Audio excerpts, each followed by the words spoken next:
Belum mengerti juga. Belum Belum, paham juga. karena orang kedua adalah Yesus sendiri, bukan Yohanes. Saya yang menerangkan, kenapa saya Kalau diterangkan? Oh iya, pasti saudaraku. Karena kalau Anda mengambil Yohanes 13 nomor 13, konsekuensinya adalah justru Yesus mengaku tidak lebih tinggi daripada yang mengutusnya.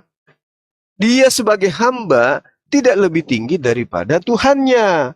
Aku berkata kepadamu, ini baru Yesus yang berkata. Aku berkata kepadamu, sesungguhnya seorang hamba tidaklah lebih tinggi daripada tuannya, ataupun seorang utusan daripada dia yang mengutusnya. Ayo. Jadi Yesus mengatakan dirinya bukan Tuhan. Gugur itu bang, gugur. Nah sekarang kan Coba lihat ayat keselamatan yang itu. 19. Coba Bapak baca ayat 19 kalimat terakhir. 19 gimana? Di ayat 19 tadi, coba lanjut. Di Kan tadi, Yohanes 13 juga. iya, ayat 19-nya itu. Coba Seperti lihat. apa bunyinya? Coba. Nah, dia mengatakan begini, Eh, aku mengatakannya kepadamu sekarang juga sebelum hal itu terjadi. Supaya jika hal itu terjadi, kamu percaya bahwa akulah dia. Dia ini Akulah dia siapa? siapa? Akulah Yang dia siapa? mengutus. Akulah dia siapa? Dialah Tuhan. Oke, mana ceritanya Ya, dia itulah mengutus? kesulitannya. Ya Allah ya Karim. Bagaimana Anda bisa mengatakan Yesus yang mengutus sementara dialah utusan itu? Aku Yesus mengatakan sebelum aku mengatakannya kepadamu sekarang juga sebelum hal itu terjadi, supaya jika hal itu terjadi kamu percaya bahwa akulah dia siapa? Baca nomor yang 16-nya. aku Dia di sini utusan, dia mengatakan, adalah hamba. Abang, iya kita harus betul. jujur. Dia mengatakan gini, Wujudnya jikalau kamu tahu semua ini, maka berbahagialah kamu jika kamu melakukannya. Bukan tentang kamu semua ini berkata, aku tahu bahwa siapa yang telah kupilih, tetapi haruslah genap nas ini. Orang yang makan rotiku telah mengangkat tumitnya terhadap aku. Nah, sebelum data-data itu dia mengatakan apa? Dia mengatakan dirinya hamba. Kita tidak bisa membantah itu. Aku iya berkata kepadamu, betul. sesungguhnya seorang hamba, maka akulah dia. Dia siapa? Seorang hamba itu, seorang utusan itu. Akulah dia, hamba itu. Ini satu perikop kalau Anda baca, akan mengantarkan Anda kepada posisi telah menjadi orang yang ingkar kepada Yesus. Anda nggak percaya kepada dia.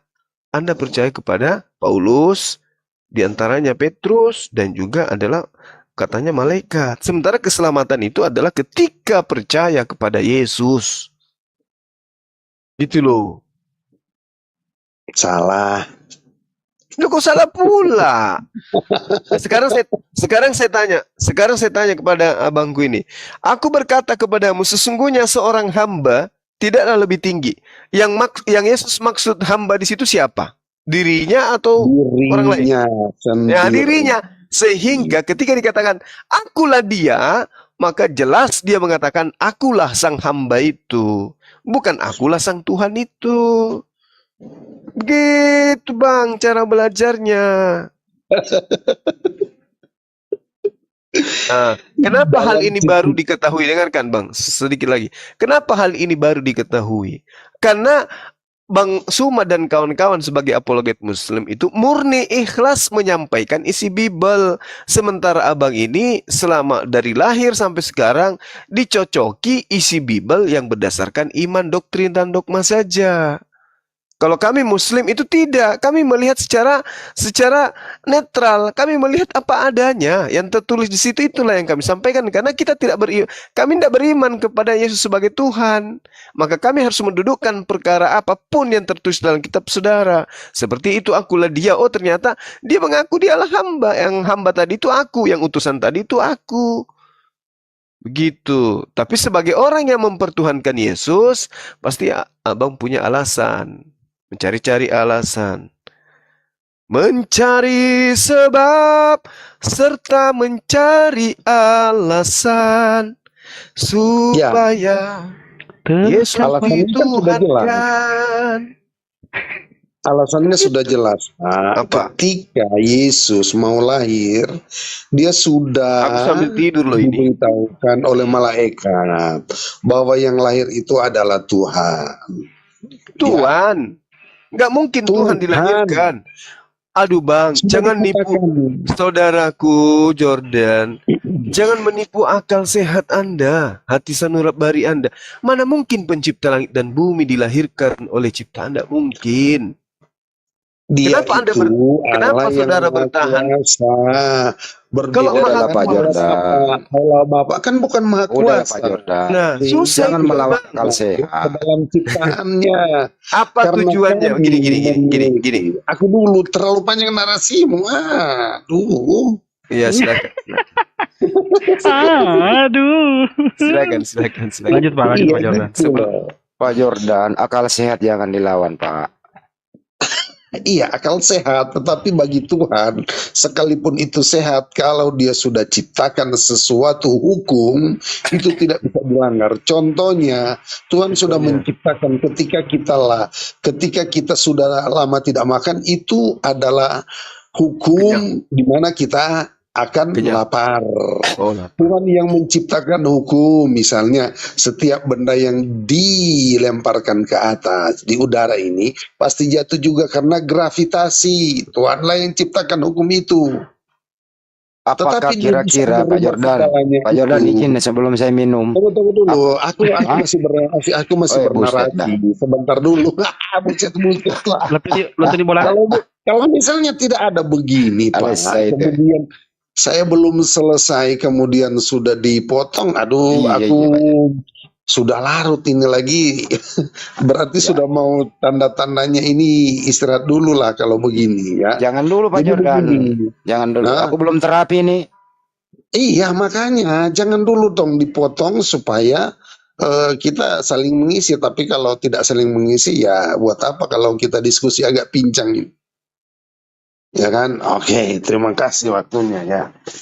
Jadi Tuhan kami itu bisa merubah segalanya sebab ketika Tuhan menciptakan tidak ada bisa manusia itu bisa terbang.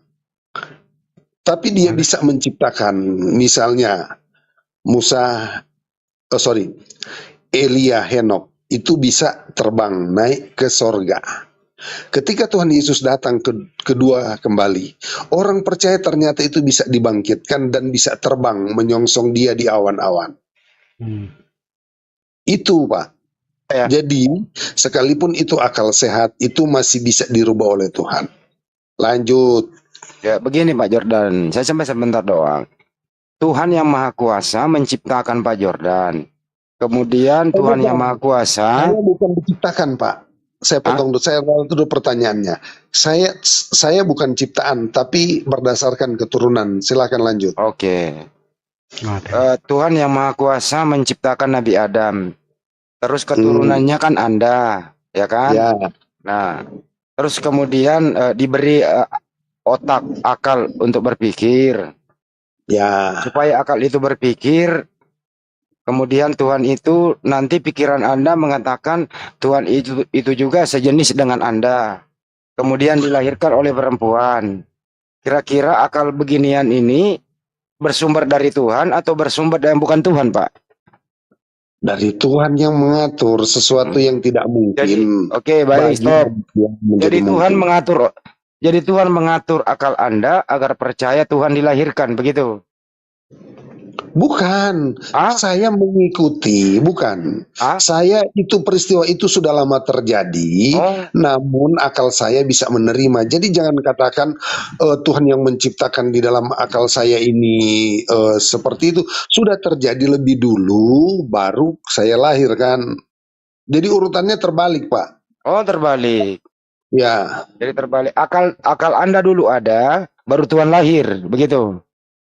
Tuhan lebih dahulu. Peristiwa Yesus lahir sampai dia terangkat kan sudah terjadi. Baru kurang lebih 2000 tahun kemudian baru saya lahir gitu, Pak.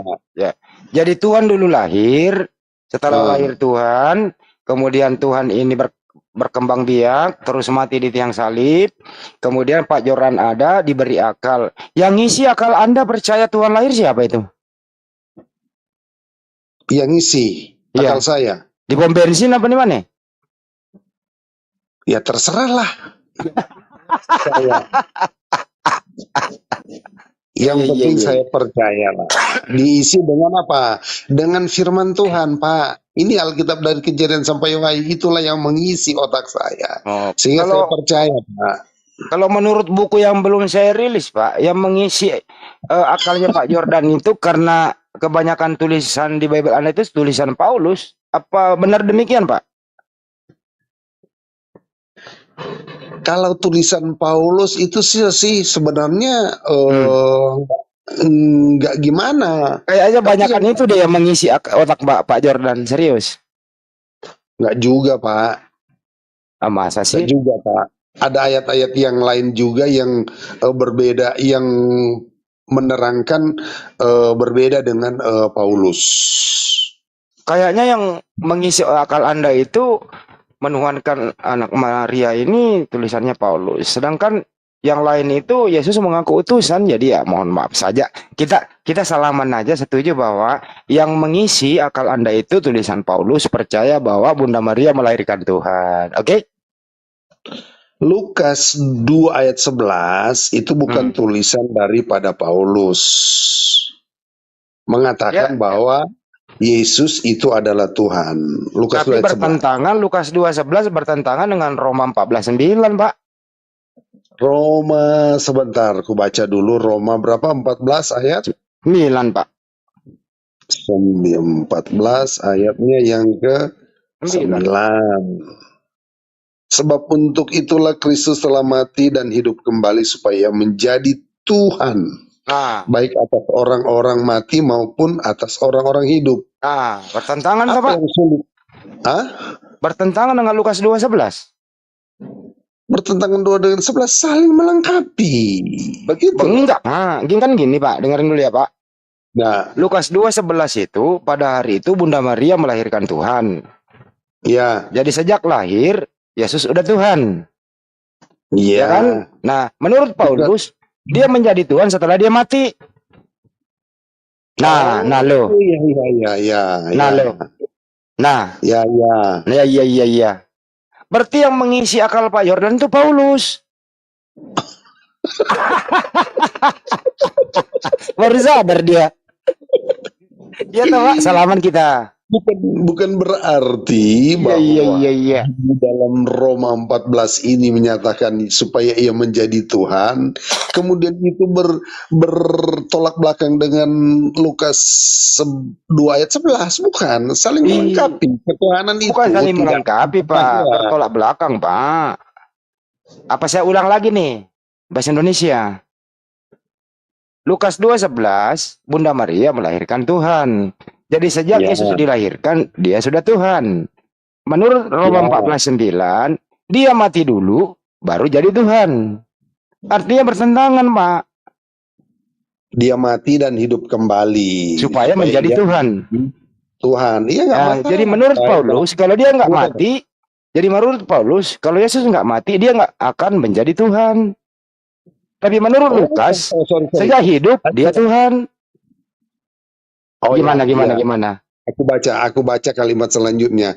Jangan cuma berhenti di situ. Aku baca lagi di situ, pindah lagi gitu. Pindah lagi karena di dalam itu ada keterangan selanjutnya, yaitu baik atas orang-orang mati maupun atas orang-orang hidup. Ya, jadi ketuhanan Yesus ini harus diakui baik mati maupun hidup. Orang percaya ataupun tidak percaya pasti akan suatu saat nanti akan bertekuk lutut menyembah dia dan mengaku Yesus adalah Tuhan. Tapi orang yang sekarang ini yang tidak mengaku Yesus sebagai Tuhan dan Juru Selamat, itu pengakuan mereka itu tidak akan menyelamatkan lagi. Pak Jordan, saya pengen tanya, pardon, Pak Jordan dulu itu sampai S1 apa drop out di Sekolah Tinggi Ilmu Asumsi sampai semester berapa, Pak? Oh ya, gini Pak, saya mau katakan bahwa di dalam Filipi 2 saya mengosongkan diri. Iya, tapi ada kelanjutannya, Pak. Walaupun dengan rupa Allah, mengosongkan diri gitu. Sebentar, Ya. sebentar. Ah. Ya.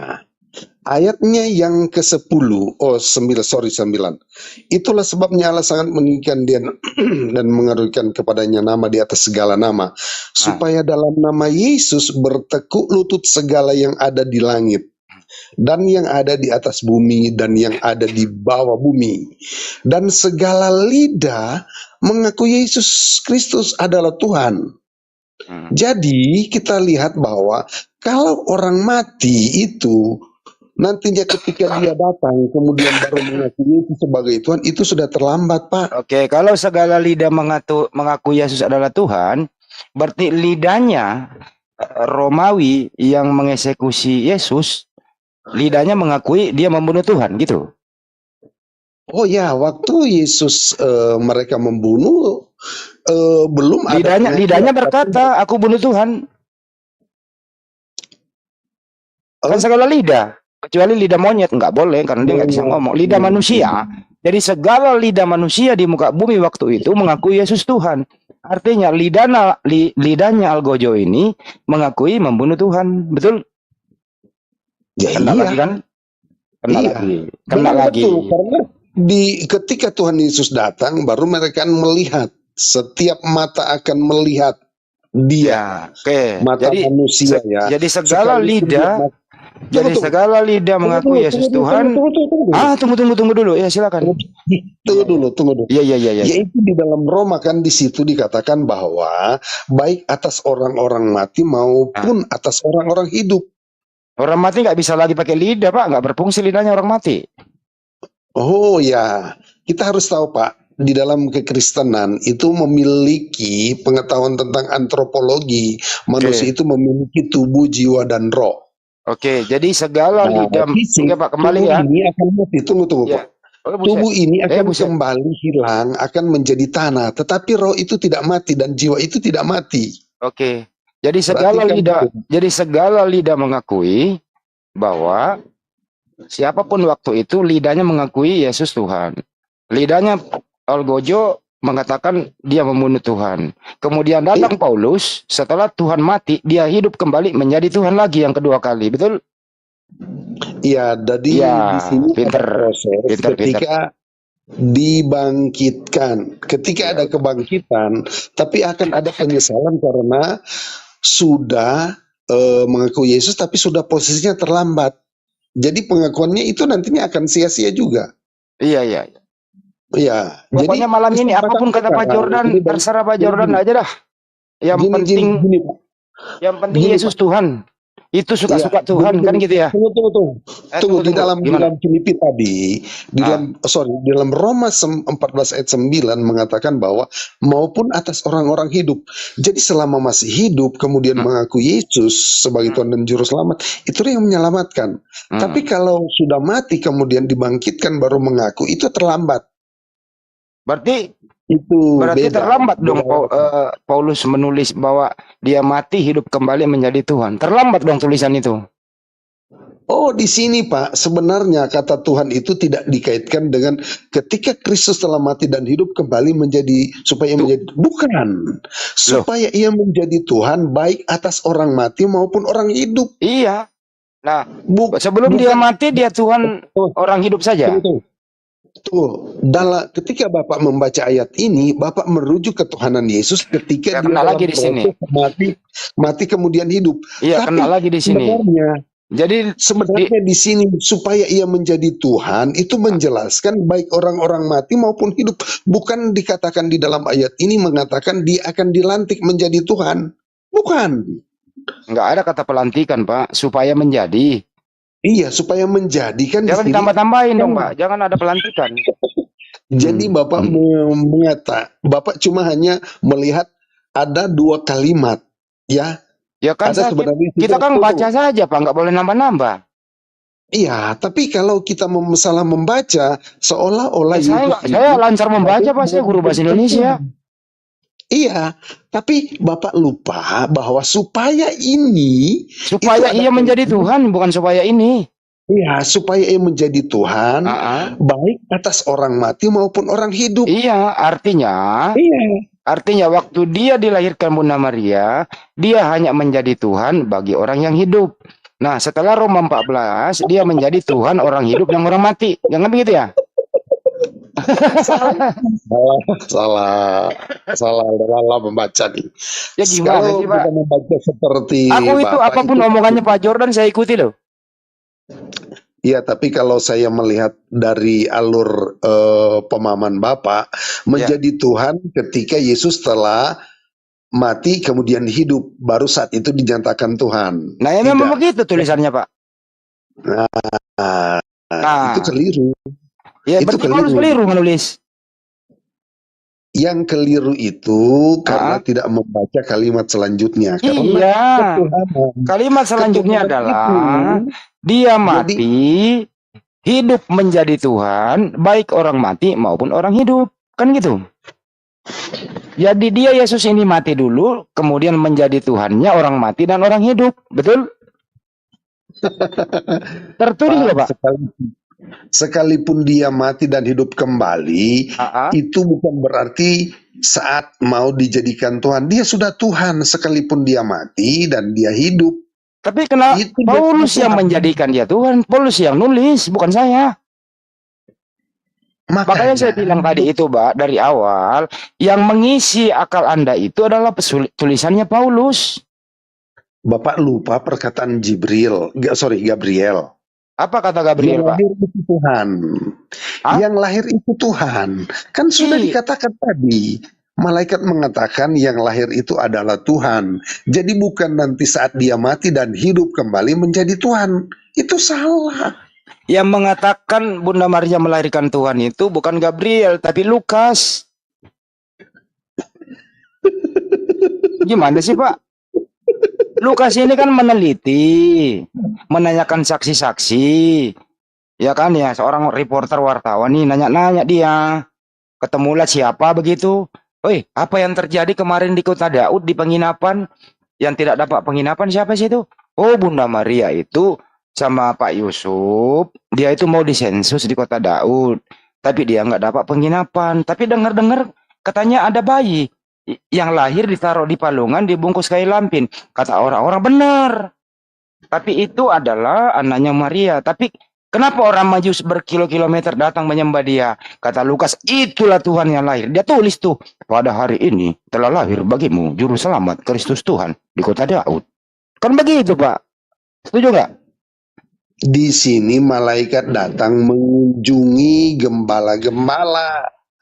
Bukan orang Majus yang ngomong, bukan juga peristiwa di saat di kandang, tapi ini peristiwa kepada gembala-gembala yang ada di menjaga. Pak, saya sambil tiduran ini baca Lukas 2 ya, Pak ya. Saya sambil tiduran nih. Lukas 2 nomor 1 itu kan Raja Agustus itu memerintahkan semua penduduk dunia untuk disensus, Pak. Ya pergilah, Pak, dengerin dulu Pak. Pergilah Pak Yusuf dengan Bunda Maria berjalan dari Nazaret ke Kota Daud. Dalam perjalanannya di malam hari, berdua di jalan nih, berdua suami istri nih, yang istrinya sedang hamil besar gitu, karena memang wajib sensus gitu. Nah, ketemulah gembala-gembala di malam hari menggembalakan dombanya. Gitu, dilewati tuh gembala, jalan, sampailah dia di Kota Daud. Begitu. Karena duluan orang lain, penduduk dunia ngumpul di situ, penginapan penuh. Nah, di sini letaknya Bunda Maria teman Kristen mengatakan melahirkan di kandang domba. Padahal di situ nggak ada kandang domba. Nah, karena apa? Bayi ini dibungkus kain lampin, taruh di palungan. Menurut informasi, palungan ini tempatnya makan domba, gitu loh. Nah, di sinilah letaknya. Tidak ada orang yang melihat melahirkan kecuali Pak Yusuf suaminya begitu. Yang bantu persalinan kan nggak dijelaskan. Tiba-tiba Lukas menulis laporan ini. Sedangkan Lukas nggak dapat atau nggak ketemu dengan narasumber yang melahirkan ini, gitu loh. Menulislah dia, Bunda Maria melahirkan Tuhan. Kan begitu, Pak, kisahnya, Pak. Setuju ya, Pak? Beda. Kok beda? Bapak lupa. Tidak melihat ayatnya yang ke-8. Apa itu? Ayatnya yang ke-8, Ah. di daerah itu ada gembala-gembala yang tinggal di Ya padang kan tadi sudah penjaga. ngomong, Pak. Nah, kemudian malaikat samparin mereka. Nah, kemudian malaikat mengatakan bahwa hari ini telah lahir bagimu juru selamat Yesus Kristus Tuhan di kota Daud. Ya, kemudian gembala-gembala itu pergi. Mereka mengatakan begini, dan ketika mereka, di dalam,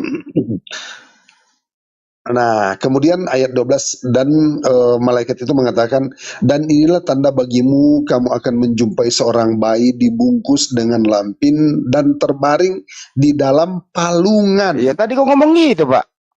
Iya kan? Jadi di sini Pak, ini kan perkataan malaikat kepada gembala-gembala.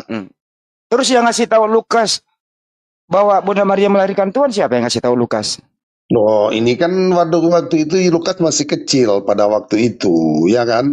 Ya, Kemudian pertanyaannya Pak, pertanyaan saya, Pak, para menuju. siapa yang ngasih tahu Lukas kalau Bunda Maria melahirkan Tuhan? Ya jelas saja, kan mereka masih bertemu. Di mana Lukas bertemu dengan Bunda Maria? Enggak. Tapi di zaman itu tidak terlalu jauh. Karena Lukas ini kan murid daripada Paulus. Paulus masih Paulus saja, Pak Yordan, dengarkan dulu Pak Yordan. Coba kita lihat di dalam Kisah Para Rasul, yaitu hidup daripada Paulus itu tidak berjauhan, berjarak puluhan tahun dengan murid-murid. Cuma beberapa bulan saja mereka sudah bertemu dengan ketika Yesus naik ke sorga, cuma beberapa bulan baru ketemu dengan Paulus. Jadi Pak Jordan dengarkan dulu ya Pak Jordan ya. Dengan Paulus, gitu Kali ini Pak Jordan mohon jangan terlalu banyak keluar dari jalur rel Pak, gitu ya. Kereta api Pak, kalau keluar rel itu bisa nggak nyampe tujuan. Begini Pak, dengarkan dulu. Murid Yesus itu 12, tidak terdapat Paulus dengan Lukas, gitu ya. Paulus itu sama Lukas tidak pernah bertemu Pak, selama Yesus hidup di dunia, gitu ya. Oh ya betul, ya. Selama di dunia, makanya saya tanya ke Bapak begitu. Ini Lukas menulis informasi ini Bunda Maria melahirkan Tuhan, dia memperoleh informasi dari siapa? Pak Jordan bisa memberi pendapat? Saya sudah katakan bahwa cerita tentang kelahiran Yesus itu sudah diceritakan kepada murid-murid. Karena karena murid-murid masih hidup bersama dengan ibu Yesus, bersama dengan keluarga Yesus. Oh, jadi Lukas memperoleh informasi dari berita-berita yang tersebar. Jadi dia hanya menanyakan saksi-saksi, meneliti gitu ya. Iya, seperti itulah. Berdasarkan Lukas 1:1, Theophilus yang mulia, banyak orang menyaksikan, baiklah aku menyelidiki peristiwa-peristiwa yang telah terjadi, kemudian dibukukan, berguna bagimu. Kan begitu Pak. Jadi Lukas ini meneliti, menanyakan saksi, wartawan loh. Nah, kemungkinan besar Lukas ini ketemu orang-orang atau ketemu sumber-sumber bahwa pernah ada manusia yang namanya Bunda Maria melahirkan manusia taruh di palungan. Persoalannya ini kenapa Lukas menulis Bunda Maria melahirkan Tuhan, padahal yang dilahirkan adalah manusia. Ini Lukas ini salah tulis ini Pak. Ini wartawan nggak bener ini. Serius Pak. Jadi di sini dikatakan begini bahwa ayat 2 kan sudah jelas. Seperti yang disampaikan kepada kita oleh mereka yang dari semula adalah saksi mata. Dia mendapat sumber dari saksi mata. Siapa saksi mata waktu Bunda Maria melahirkan? Saksi mata. Saksi mata yang menjadi pelaku di situ kan bintang film antara Maria sendiri. Nah, sekarang jadi mereka Maria berdasarkan fakta Pak, Bunda Maria melahirkan itu dia hanya berdua dengan Pak Yusuf, nggak ada orang lain Pak. Satu. Oh, ada salah. Di Tapi siapa begini, Pak? Coba baca Lukas 2 Pak, nggak ada orang lain. iya, tetapi ketika dia lahir kan orang Majus mengunjungi, ya kan? Gembala-gembala juga mengunjungi. Pak, dengarkan Jadi, dulu beritanya Pak. Pak, Lukas 2 nomor 11, pada hari ini telah lahir bagimu. Artinya, Bunda Maria itu melahirkan Tuhan. Sedangkan waktu Bunda Maria melahirkan, tidak ada orang lain kecuali Pak Yusuf. Sedangkan Lukas 2 nomor 1, Lukas ini menanyakan saksi mata dan pelayan firman. Artinya, Lukas ini seharusnya dia wawancara Bunda Maria, pelaku utama. Ternyata iya, tidak. betul. Ternyata Iya, tidak. betul. Ini kan saksi mata. Saksi mata. Siapa saksi mata, Pak? Yang jelas dia menerima dari para pelaku. Siapa?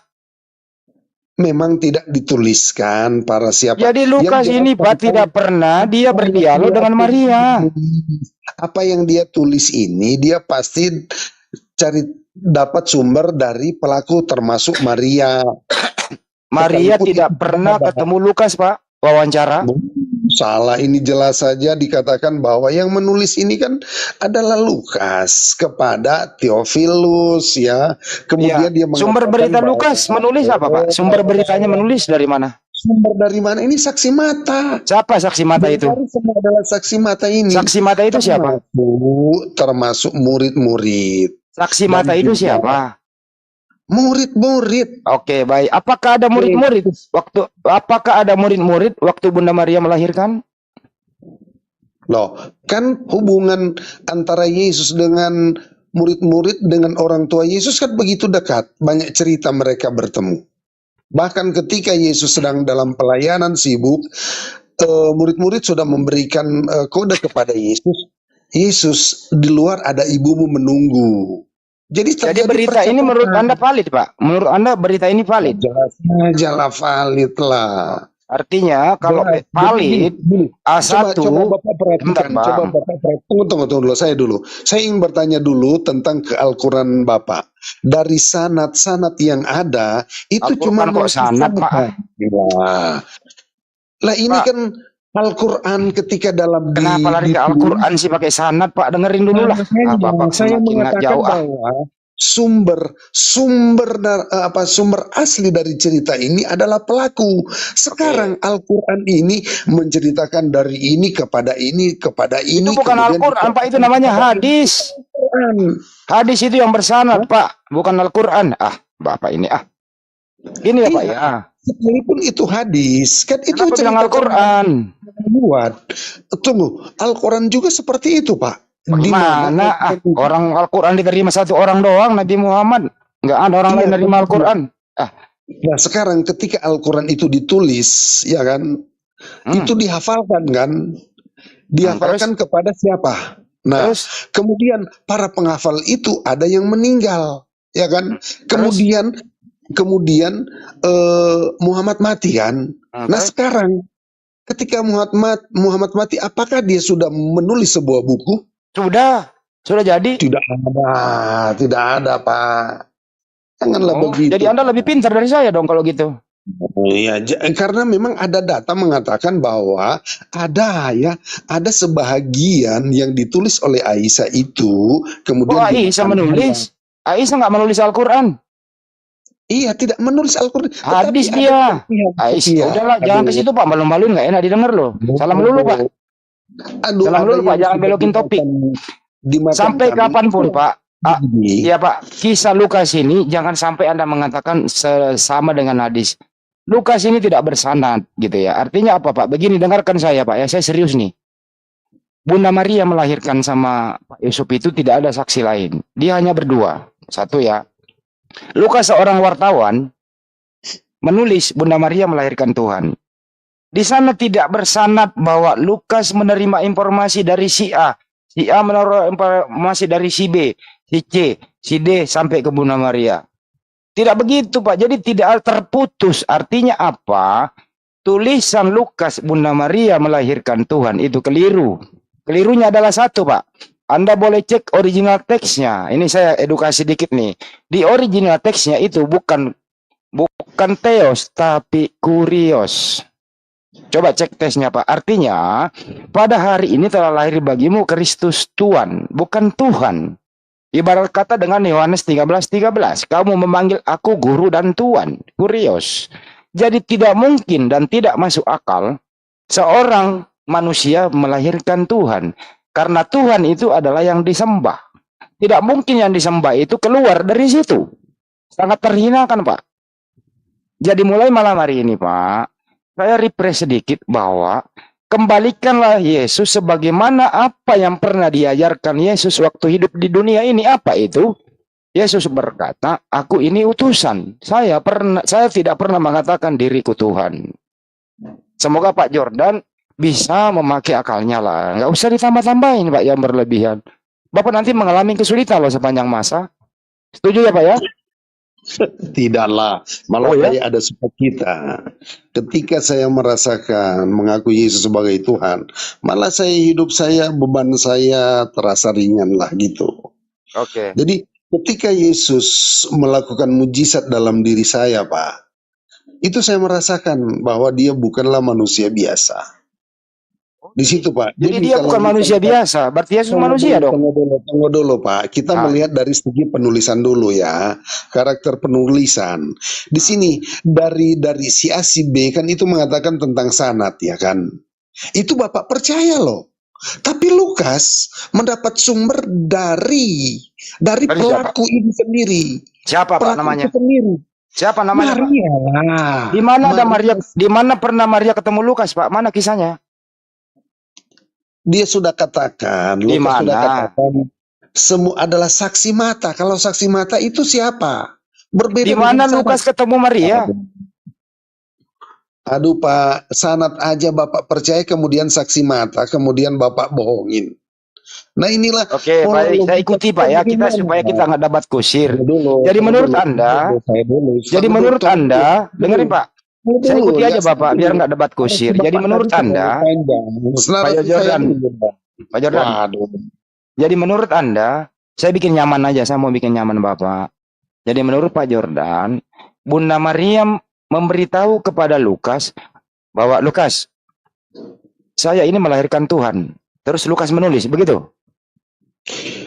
Bukan peristiwa. Loh, kok bukan? Alah, sabar dulu dong. Perkataan malaikat Gabriel kepada gembala itu mengatakan Yesus. Kenapa gembala dibawa-bawa? Orang gembala nggak ikut menyaksikan kok. Sabar dulu. Iya. Sabar dulu. Di dalam Lukas pasal 1 itu jelas sekali bagaimana malaikat itu memberitahukan kepada gembala-gembala. Iya kan? Oke, gini aja Pak, dipersingkat Pak. Ya, capek Pak Jordan. Aku sudah baik. Ini yang memberitahu, kemudian Bapak motong. Jadi saya tidak ada waktu kalau silakan, Bapak silakan Pak. Silakanlah. Aku mau turun kemudian Bapak bernarasi lah, ya kan? Ya. Jadi yang memberitahu Lukas, sekali lagi Pak, yang memberitahu Lukas kalau Bunda Maria melahirkan Tuhan siapa? Saksi mata, sekali lagi ini ya, Bapak lupa. Ini saksi mata itu namanya siapa? Salah satu adalah Bunda Maria sendiri. Yang kedua adalah gembala-gembala. Yang ketiga adalah murid-murid. Apalagi?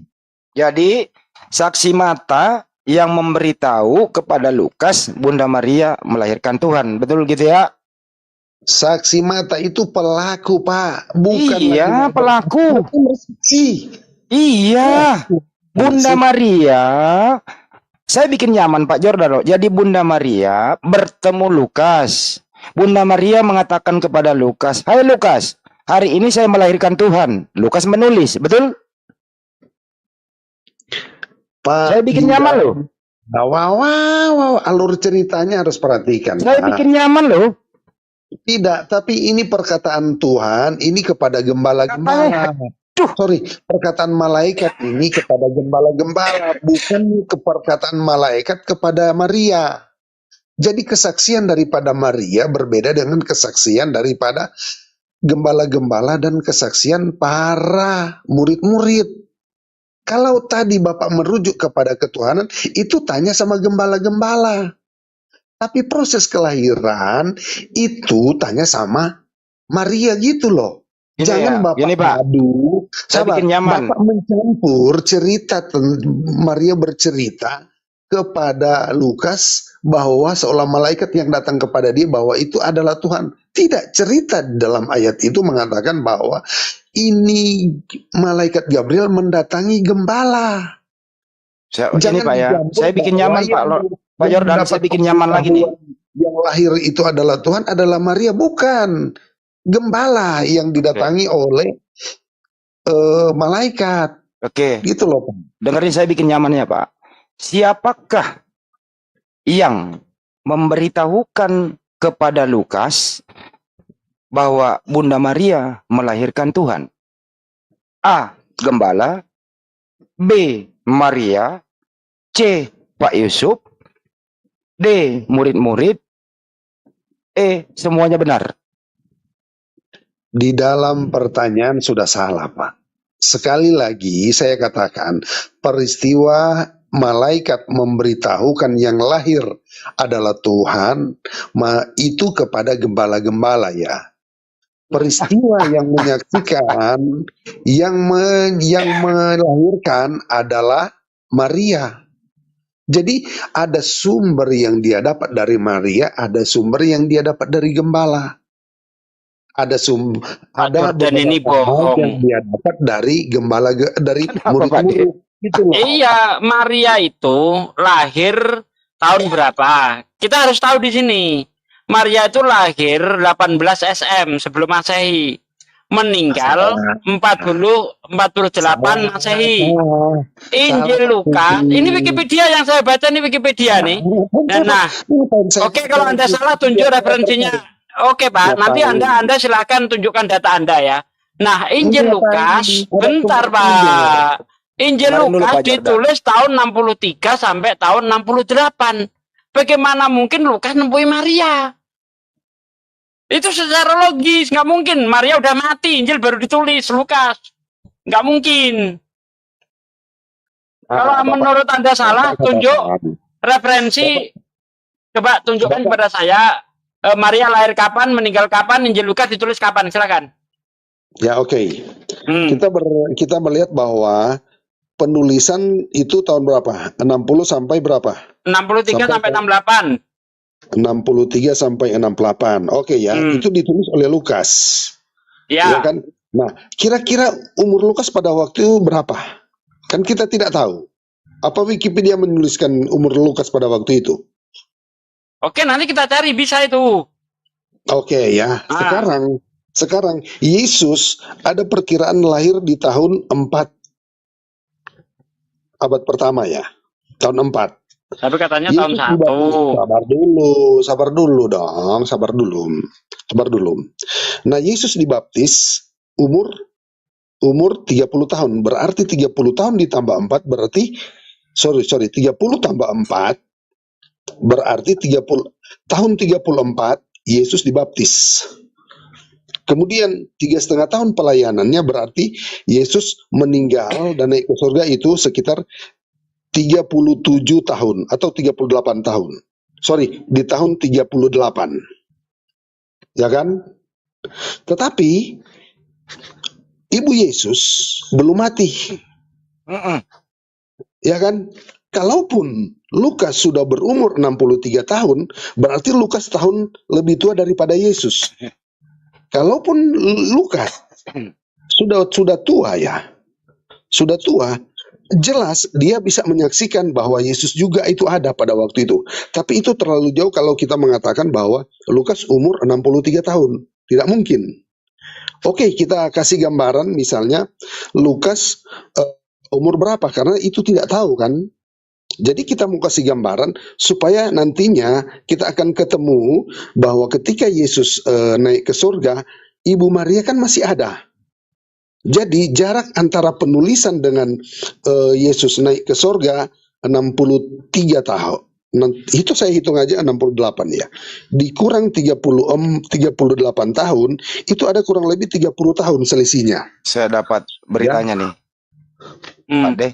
Ini ya Ya. begini ya Pak Jordan ya, gini ya. Jadi 30 tahun. Dengerin dulu Pak Sekarang Jordan. antara Bunda Maria lahir pada tahun 18 sebelum Masehi di Kekaisaran Romawi. Meninggal pada tahun 48 Masehi. 72 tahun di kota Yerusalem, Provinsi Yudea, Kekaisaran Romawi. Suami istri Santo Yesus, anak Yesus Kristus. Lukas ditulis sekitar tahun 64 sampai 67 Masehi. Kira-kira Pak Jordan paham ini maksudnya angka-angka ini, Pak? bisa paham. Jadi Ya. jelas. Duluan mana, Lanjut. Pak? Duluan mana itu? Oke, ya sudah jelaskan. Dikatakan tahun 48 Angka Maria aja di meninggal. angka aja dilawan. Gimana sih? Kita uraikan. Tapi kan harus ada penjelasan kan tentang bagaimana dia mendapat sumber. Ini Lukas ini kan. Itu dapatnya dari mana? Begini aja. Menurut Pak Desu, duluan mana Bunda Maria meninggal daripada Lukas ditulis? Ya jelas Duluan saja Maria 48. Maria 48. Berarti Maria meninggal dulu baru Lukas ditulis. Iya, tetapi Betul. kan Iya. iya, betul. Berarti 63. Lukas tidak ketemu Maria. Oh, salah. Enggak bisa. Nggak bisa seperti Lukas itu. orang Yunani, teman seperjalanan Paulus, gimana bisa ketemu sama Maria? Sabar dulu Pak. Kan di sini ada selisih ya. Kalau kita hitung 68 dikurang 48 kan itu ada selisih cuma 20 tahun kan. 20 tahun selisihnya. Sekarang kita tahu bahwa Lukas ini kan menulisnya tahun contohnya seorang mahasiswa ketika dia mau mendapatkan Mahasiswa di gelar. bawah-bawah, Pak. Lu pikir ada yang KKN di situ? Kan ada proses. Ketika dia membuat skripsi, apakah ketika dia mau buset. dilantik? Oh, waduh, gimana sih? Apa saya pertanyaannya begini, apakah ketika dia mau dilantik menjadi sarjana S1 itu, saat itu juga dia menulis tentang skripsinya itu? Kan ada proses. Proses kenapa dia diwisuda? Karena melewati apa? Dia membuat skripsi, kemudian itu diuji. Jadi itu ada perlu berapa tahun. Nanti dia dilantik ketika dia diwisuda. Demikian juga ketika penulisan ini. Lukas sudah mendapat sumber-sumber. Tapi nanti ditulis saat di tahun 63 gitu loh. Jadi Terlalu berasumsi. Sedangkan Lukas mengenal mengerti tentang sejarahnya Yesus saja dari Paulus. Gimana dia bisa ketemu sama ini Maria? dikatakan kekuatan di sini adalah saksi mata, Pak. Jadi berbeda dengan sanad, Pak. Sanad itu tidak ada ya yang melihat bahwa saksi mata. Saksi mata menceritakan kepada misalnya keturunan anaknya. Anaknya ini sudah tidak menjadi saksi mata. Berbeda sumber dari Paulus, dari Lukas ini, saksi mata yang melihatnya itu, yang menceritakan kepada penulis ini. Berbeda dengan sanad. Sanad keberapa? Apa sih? Sangat Saksi jauh. matanya siapa? Harus jelas. Ya, memang tidak. sanad ini juga nanti ujung-ujungnya saksi mata, Pak. Anda Tidak. paham enggak sih dari saksi mata, dari perlihatkan. pelaku ke saksi mata, dari saksi mata ke generasi berikutnya? Gimana sih Anda ini paham enggak sanad nih? Ya, urutannya kan pelaku baru saksi mata. Saksi mata ini menceritakan kepada yang bukan saksi mata lagi. Karena yang saksi mata ini melihat langsung. Nah, saksi matanya kalau disanadkan jelas siapa-siapanya. Misalnya dari Abu Hurairah, Nabi bersabda, lalu diteruskan ke si A, si B, si C. Lah ini yang ditemui Lukas itu siapa? Harus jelas dong. Jadi valid gitu loh. Saksi matanya ya, sabar ya. Pak Jordan, apa sih arti saksi mata, Pak? Ini saksi mata. Pak, ini dulu nih, Pak Jordan, apa arti saksi mata, Pak? Pak Jordan, apa arti saksi mata? Saksi mata adalah pelaku dan melihat langsung. Oke, baik. Itu yang disebut saksi Oke, mata. baik. Siapa saja pelaku dan melihat waktu Bunda Maria melahirkan? Siapa saja? Siapa yang melihat? Ya Maria sendiri. Maria sendiri. Dia pelaku, Jadi, pelaku. dengerin, stop dulu, stop. Jadi hanya Bunda Maria yang melihat dirinya sendiri melahirkan, nggak ada orang lain, betul? Ketika Bapak punya anak. Jangan dipersulit. Jangan dipersulit. Jangan dipersulit. Jadi, Pak Jordan, lucu dah. Jadi, saya ulang ya Pak ya. Jadi, Pak Jordan nggak bisa to the point. Aku gini ya. Aku sudah seringkali sudah aku bilang, kalau saya bernarasi tolong jangan dipotong. Kalau dipotong itu tandanya sudah larut. Tapi ini nggak perlu narasi panjang, Pak. Iya memang, makanya aku tapi Jadi sebelum Anda bernarasi, apakah Anda setuju? Ya nih, nanti ini habis Anda ngomong panjang nggak dipotong. Apakah Anda setuju hanya Bunda Maria yang saksi mata terhadap Bunda Maria melahirkan? Setuju atau tidak? ada Yusuf juga tadi kok bilang tadi. Oke, saya tambahin satu. Hanya Pak Yusuf dan Bunda Maria saksi mata atas kelahiran Yesus. Setuju? Iya. Oke, betul. setuju. Silakan dilanjutkan. Setuju. Hari yang sama juga diberitahukan oleh malaikat kepada Gabriel. Hari ini telah lahirmu. Maka saat itu juga para gembala datang ke kandang domba di Bethlehem dan menemui seorang bayi. Begitu, Pak. Oke. Jadi, begini Pak, dengerin dulu, sederhana loh. Jadi Lukas menulis itu berdasarkan saksi mata. Betul apa betul? Iya. Oke, baik. Baik, jangan dipanjangin. Artinya, Lukas menulis berdasarkan informasi dari saksi mata. Betul apa betul? Gimana, Pak? Lukas menulis berdasarkan saksi mata. Betul apa betul? Ah, ya. Artinya, Lukas ketemu Maria atau Pak Yusuf, kemudian dia menulis Bunda Maria melahirkan Tuhan. Betul apa betul? Jangankan Yusuf. Dipanjangin lagi Pak deh. Ya, jangankan Yusuf, Maria sendiri yang menjadi pelakunya itu menceritakan. Iya. Artinya, Lukas ketemu dengan Maria, kemudian Maria memberitahu ke Lukas bahwa Lukas, hari ini saya melahirkan Tuhan. Kemudian Lukas menulis Bunda Maria melahirkan Tuhan. Betul? Tidak seperti itu. Loh, tidak begitu, orang beritanya begitu. Mengatakan begitu, tidak seperti itu. Nah, orang beritanya begitu. Aduh, gimana sih Bapak ini? Misalnya gini, Bapak punya memori ya. Contoh, jangan analogi Bapak ya. Ada misalnya si A, besok dia sudah mau mati karena umurnya sudah mendekat, sudah 70 ya kan. Sebelum dia mati dia menceritakan kepada cucunya. Ya kan? Cucunya ini yang menulis. Namun ketika dia mendengar cerita dari si A ini, ya kan, dia masih umurnya 12 tahun. Tapi nanti dia menulis ketika dia berumur sudah 50 tahun. Kenapa diperlebar, Pak?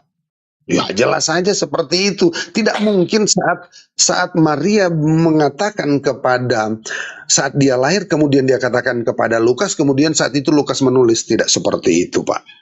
Tadi begini Bapak Jordan ya. Kita udah setuju loh bahwa Lukas menulis itu berdasarkan saksi mata. Betul? Iya. Oke, sip. Sedangkan saksi mata Bunda Maria melahirkan hanya Bunda Maria dengan Pak Yusuf. Betul? Betul. Oke. Isi beritanya adalah Bunda Maria melahirkan Tuhan. Betul? Iya. Pertanyaannya, siapa yang memberitahu kepada Lukas bahwa Bunda Maria melahirkan Tuhan? Siapa? Siapa yang memberitahu? Aduh, Bapak ini. Saya sudah katakan analogi tadi kan. Lo kok analogi tinggal disebut nama, Pak? Saya sudah, aduh, wah. Au, au, au, au. Gini Pak Andi. Pak Andi sayang. Iya, sayang. Jadi kan tadi dikatakan umur tahun 48 ya, Pak. Siapa yang punya data? Nggak usah bertahun-tahun, Pak. Udah mau kesimpulan kok diputar lagi. Ya kita tidak akan ketemu nih Pak kalau Bapak tidak memberikan waktu. Oh mungkin ini sudah ngantuk ya. Enggak, orang saya ngopi nih 4 gelas, Bang. Ngapain ngantuk? Aja dulu lah. Aku besok aja dulu lah. Ini sudah larut saya. Itu jadi siapa dong? Itu dibantu Bang Andi, bagus tuh pertanyaan. Jadi siapa yang ngasih tahu Lukas soal perkataan Gabriel itu? Iya bagus, tapi saya ada aktivitas. Kita lanjut. Kenapa tadi nongol Pak? Bagus Bang Andi, bagus. Nongol terlambat gitu loh. Aku sudah mau. Yang enggak, aku udah kenyang tadi makan dulu